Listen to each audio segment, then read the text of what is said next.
ഈ ഷോപ്പ് ഇടുന്നതിന് മുൻപൊക്കെ ഞാൻ വിചാരിച്ചിട്ടുണ്ടായിരുന്നേ നമ്മൾ സ്വന്തമായിട്ടൊരു പരിപാടി ചെയ്യുമ്പോൾ നല്ല സുഖമായിരിക്കും. അത്യാവശ്യം നമുക്ക് എന്തായാലും ലീവിൻ്റെ ആവശ്യമില്ലല്ലോ, നല്ല ഈസി ആയിട്ട് കാര്യങ്ങളൊക്കെ പോകുന്നുണ്ട് ചിന്തിച്ചിട്ടുണ്ടായിരുന്നത്. പക്ഷെ അങ്ങനെ ഒന്നുമില്ല കേട്ടോ. സത്യം പറഞ്ഞാൽ നല്ല ബുദ്ധിമുട്ടാണ്. ഇന്നലെ അത്യാവശ്യം നല്ല ഓർഡേഴ്സ് ഉണ്ടായിരുന്നൊരു ദിവസമാണ് കേട്ടോ. ഒരു 18 കിലോ തന്നെ ഒറ്റ ദിവസം കൊണ്ട് ചെയ്തിട്ടുണ്ടായിരുന്നു. കുറച്ച് കേക്ക് നമുക്ക് ഷോപ്പിലേക്ക് വേണമായിരുന്നു, പിന്നെ ഒരു ബർത്ത്ഡേ ഓർഡർ ഉണ്ടായിരുന്നു. മുൻപ് വീഡിയോയിൽ പറഞ്ഞൊരു കാര്യം ഞാൻ ഒന്നും കൂടി പറയണം കേട്ടോ. ആർക്കെങ്കിലും പൈസ ഇല്ലാത്തതിൻ്റെ പേരിൽ കുട്ടിക്കോ അല്ലെങ്കിൽ ആർക്കെങ്കിലും കേക്ക് വാങ്ങിച്ചു കൊടുക്കാൻ പറ്റില്ല എന്നുള്ളൊരു ബുദ്ധിമുട്ടുണ്ടെങ്കിൽ എൻ്റെ അടുത്ത് എന്തായാലും പറയാട്ടാ. നമ്മുടെ കോൺടാക്ട് നമ്പർ FBയിലും അതേപോലെ ഇൻസ്റ്റയിലൊക്കെ പരസ്യമാണ്. അതേപോലെ ഗൂഗിളിലൊന്ന് സെർച്ച് ചെയ്താലും നമ്പർ കിട്ടും കേട്ടോ. അപ്പോൾ ആർക്കെങ്കിലും കേക്ക് വേണമെന്നുണ്ടെങ്കിൽ എന്നെ കോൺടാക്ട് ചെയ്യുക. നമുക്ക് ഒരു കേക്കൊക്കെ ആഴ്ചയിൽ ഒരു ദിവസമൊക്കെ പോയാലും എനിക്ക് വലിയ നഷ്ടമൊന്നും വരാനില്ല കേട്ടോ. അപ്പോൾ ആർക്കെങ്കിലുമൊക്കെ വേണമെങ്കിൽ പറഞ്ഞോളൂ. പിന്നെ 1-2 ചാരിറ്റികളിൽ നിന്നൊക്കെ നമ്മൾ വിളിച്ചിട്ടുണ്ടായിരുന്നു കേട്ടോ. അമ്മമാരൊക്കെ താമസിക്കുന്ന, അതേപോലെ കുഞ്ഞുമക്കളൊക്കെ താമസിക്കുന്ന ചാരിറ്റി പ്രവർത്തനങ്ങൾ ചെയ്യുന്ന അനാഥാലയങ്ങൾ, അതേപോലെ ഉള്ളിടന്നൊക്കെ ആൾക്കാർ വിളിച്ചിട്ടുണ്ടായിരുന്നു. അപ്പോൾ ഇതൊക്കെ വീഡിയോയിൽ ഞാൻ എന്തായാലും ഇൻക്ലൂഡ് ചെയ്യില്ല കേട്ടോ. ഇങ്ങനത്തെ കേസുകളൊന്നും ഇൻക്ലൂഡ് ആക്കാറില്ല. ഞാൻ കേക്ക് ചെയ്യുന്നതും അതുമായി ബന്ധപ്പെട്ട ചെറിയ ചെറിയ വിശേഷങ്ങളൊക്കെയാണ് വീഡിയോയിൽ ഉൾക്കൊള്ളിക്കാറ്. അപ്പോൾ ഇങ്ങനത്തെ കേസുകളൊന്നും ഇടില്ല കേട്ടോ. ആർക്കാണ് കൊടുക്കുന്നത് അല്ലെങ്കിൽ ഏതാണ് കൊടുക്കുന്നതെന്നൊന്നും ഇടില്ല കേട്ടോ. നമ്മൾ ഷോപ്പിൽ ചെയ്ത് വെച്ചുള്ള കേക്ക് ഏത് വേണമെങ്കിലും വന്നെടുക്കുക. പക്ഷെ നമ്മളൊന്ന് മുൻപ് കോൺടാക്ട് ചെയ്ത് പറയണമെന്നുള്ളൂ കേട്ടോ.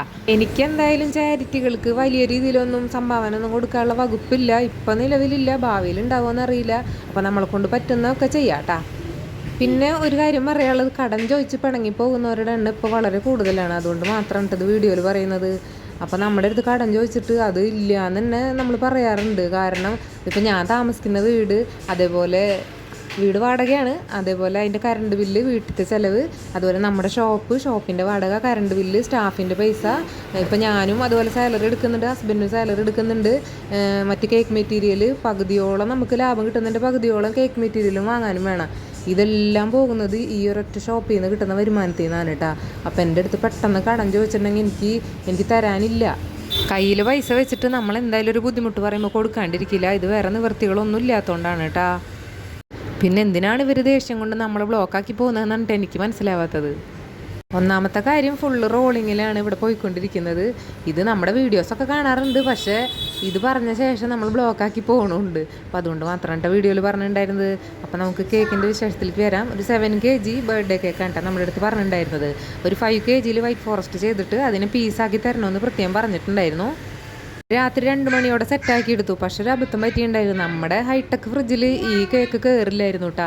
ധനുവിനെ ഉറക്കിക്ക് എടുത്തിട്ട് വാതിലും പൂട്ടിയിട്ട് ഞാൻ ഏട്ടൻ പിന്നെ ഷോപ്പിൽ വന്നു. ഷോപ്പിലത്തെ കൂളറിലെങ്കിലും കയറണേ ദൈവമേ എന്ന് പ്രാർത്ഥിച്ചിട്ടാണ് വന്നത്. സംഭവം ഉന്തിത്തള്ളിയൊക്കെ കയറ്റിയിട്ടാ അങ്ങനെ സെറ്റാക്കി വെച്ചു. ഇനി വീണ്ടും നമുക്ക് ഒരു 2 ടയർ ചെയ്യാനുണ്ട്.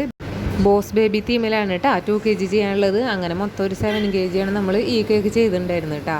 ആ കേക്ക് ചെയ്ത് വന്നപ്പോഴത്തേന് ഏകദേശം നേരം വെളുത്തുണ്ടായിരുന്നത് 5-5:30ക്കാണ് കേക്കൊക്കെ ചെയ്ത് കഴിഞ്ഞത്. അതിനുശേഷം ഒരു എഗ്ലെസ്സും ഉണ്ടായിരുന്നു.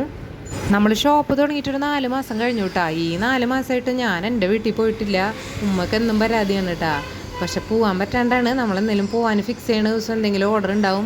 നമുക്ക് വരുമാനം ഉണ്ടെങ്കിലുള്ള മുന്നോട്ട് പോകാൻ പറ്റുള്ളൂ. അപ്പോൾ മെയിനായിട്ട് ആ വർക്കിന് ഞാൻ മുൻതൂക്കം കൊടുക്കാറുണ്ട്. അപ്പോൾ വർക്കൊക്കെ ചെയ്ത് കഴിഞ്ഞതിന് ശേഷം പോകാറുള്ളൂ കേട്ടോ.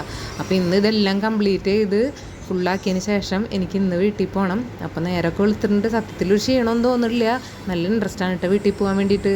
അപ്പോൾ ഇന്ന് നമുക്ക് ബേബി ബോസിൻ്റെ തീമിലാണ് കേക്ക് ചെയ്യാനുള്ളത്. അപ്പോൾ അതും ചെയ്തെടുത്തിട്ടുണ്ടായിരുന്നു. കസ്റ്റമർ നമുക്ക് റെഫറൻസ് പിക്ക് മുൻപ് തന്നിട്ടുണ്ടായിരുന്നു കേട്ടോ. ഏകദേശം ഈ ഒരു മോഡലിൽ തന്നെ കേക്ക് ചെയ്തെടുത്തിട്ടുണ്ടായിരുന്നു കേട്ടോ. ഇത് 2 കിലോ ആണ് പറഞ്ഞിട്ടുണ്ടായിരുന്നെങ്കിൽ ഒരു 2.5-2.25 കിലോ ആയിട്ടുണ്ടായിരുന്നു.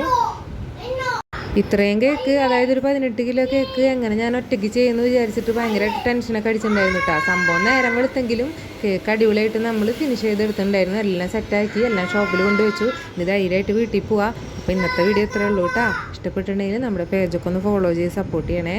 Thank you.